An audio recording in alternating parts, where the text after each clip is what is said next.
शेख हसीना वाजिद को भारत में महफूज खुफिया मकाम पर रिहाइश दे दी गई। नई दिल्ली में मुकीम अपनी बेटी साइमा वाजिद से मुलाकात का भी इम्कान है। बांग्लादेशी मीडिया के मुताबिक बरतानिया में सियासी पनाह मिलने तक हसीना वाजिद का भारत में क़याम मुतवक्के है। शेख हसीना वाजिद ने बरतानिया में सियासी पनाह की दरख्वास्त कर दी। बरतानवी हुकूमत का तवील सियासी पनाह की यकीन दहानी से इनकार। मुस्ताफी वज़ीर आज़म लंदन पहुँच कर तवील सियासी पनाह के लिए मुज़ाकरात करेंगी। शेख हसीना की छोटी बहन रेहाना वाजिद बरतानवी शहरी हैं। रेहाना की बेटी टवेलब सदीक लेबर पार्टी की जानिब से रुकन बरतानवी पार्लियामेंट हैं।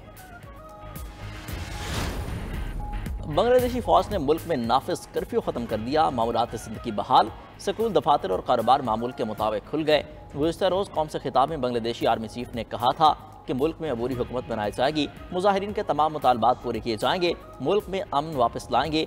अबूरी हुकूमत के लिए बातचीत जारी है। अवामी लीग के सिवा तमाम सियासी जमातों से बातचीत हुई। मुल्क में कर्फ्यू या एमरजेंसी की कोई ज़रूरत नहीं। अवाम पुरतशद्दुद इक़दाम से दूर रहें। अवाम से अपील है फ़ौज पर एतमाद रखें।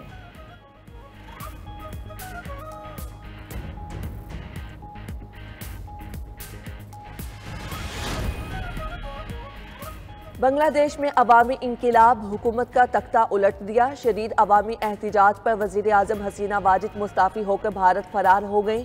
अवाम के गुस्से पर हसीना वाजिद को तकरीर रिकॉर्ड कराने का मौका भी न मिला। ढाका में हज़ारों लोग हसीना वाजिद की रिहाइशगाह में दाखिल। नौजवानों ने फौजी टैंक पर चढ़कर बांग्लादेशी परचम लहराए। वज़ीर आज़म हाउस में नशिस्तों पर बराजमान होकर नारेबाजी। मुश्तिल अफराद ने कुर्सियाँ उठा लीं। कुछ लोग सामान साथ ले गए। एक नौजवान वज़ीर आज़म हाउस के बिस्तर पर लेट गया।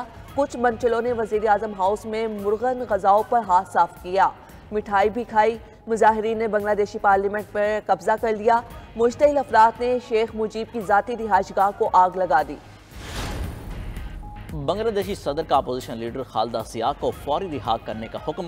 गैर मुल्की मीडिया के मुताबिक सदर शहाबुद्दीन की ज़ेर सदारत इजलास में नेशनलिस्ट पार्टी की सरबराह की रिहाई का हुक्म दिया गया। 79 साल खालिदा जिया 2 बार बांग्लादेश की वज़ीर आज़म रह चुकी हैं। वो 1991 में बांग्लादेश की पहली खातून वज़ीर आज़म बनी। 2020 में 17 साल कैद की सज़ा के बाद उन्हें रिहा किया गया था। हसीना वाजिद ने उन्हें रिहाई के बाद घर पर ही नज़रबंद कर रखा था।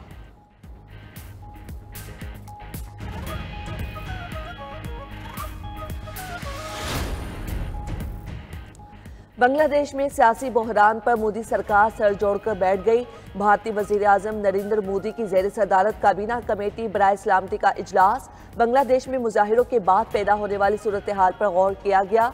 उधर तर्जुमान अमरीकी महकमा खारजा मैथ्यू मिलर ने कहा, अमरीका बांग्लादेशी अवाम के साथ खड़ा है। अमरीका को इंसानी हुकूक की खिलाफ वर्जियों पर बहुत दुख है।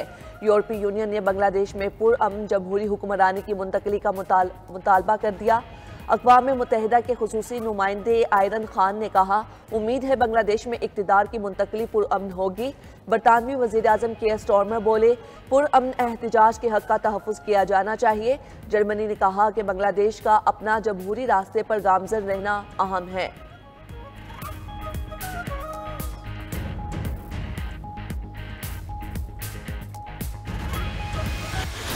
PTI के मामलात ऐसे हैं कि उनके ऊपर पाबंदी जो है वो लग सकती है और उनके जो मामलात रियासत के मतलब हुकूमत के मतलब, यानी एक पार्टी जो है वो अपनी ज़ाती सियासत के लिए जो है वो अगर वो रियासत के ख़िलाफ़ काम कर रही है तो उसके ऊपर पाबंदी लगनी चाहिए।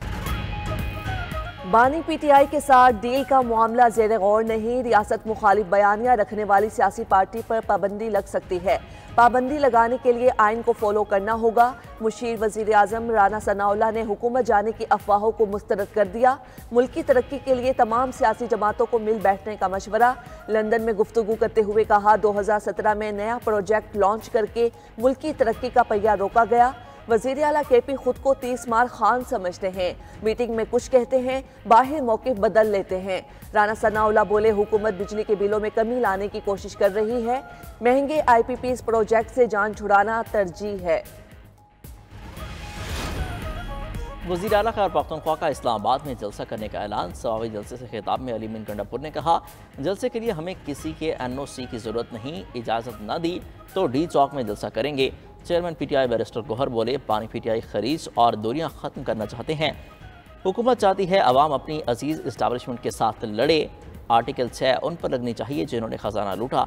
असद कैसर ने कहा, इस वक्त मुल्क में कोई कानून नहीं है, सूबाई हुकूमत को फंड्स ना देकर नाकाम बनाने की कोशिश की जा रही है।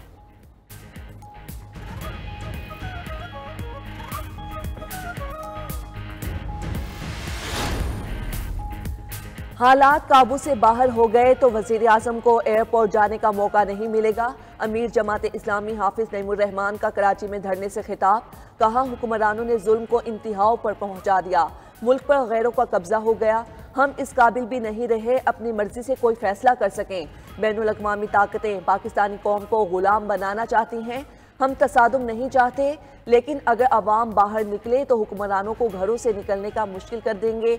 उधर रावलपिंडी में जमात इस्लामी का धरना 12वें रोज में दाखिल हो गया।